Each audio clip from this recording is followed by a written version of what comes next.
So some stakeholders, in terms of needs and requirements, there's a document called Concept of Operations or Operational Concept Documents. And this is if you like, it's the development plans. It's the proposals. It's telling the stakeholders, this is what we're thinking of doing. Here's a concept. At a high level, get the stakeholders to buy into this concept. It's going to cost X amount of dollars. It's going to deliver this amount of value. We've done a risk assessment. Let's go for it. And a ConOps, I must admit I wasn't familiar with this term, but I'm familiar with this type of document.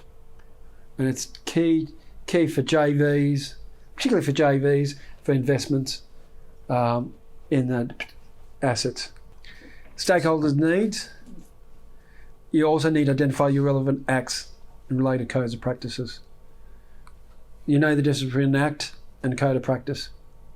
License agreements and contents. Obviously, if your process has a license agreement, the owner has a license as part of your stakeholders that you're compliant.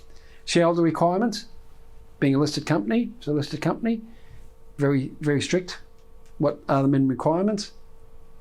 And it's a private listed company, there's still requirements to report to your shareholders. Consumer agreements, service agreements to consumers. This is what we're going to deliver. This is our expectations of you and your expectation of us, and determining price. Lots of long-term contracts have agreements and how you determine the price of a commodity. Local community, key one. Something goes wrong, have you actually informed your community before it's gone wrong? Too late afterwards.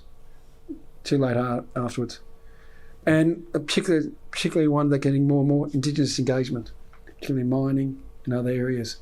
Have you engaged the Indigenous community? And as we can see, we think, in terms of stakeholders, it's just the company, but actually there's probably more external stakeholders than internal. And nowadays there's more eyes watching you than you think. And there's more sources of leaks and information out of a company than before. And information in the wrong hand can be used against the company if it can't demonstrate that that information has been considered and appropriately managed.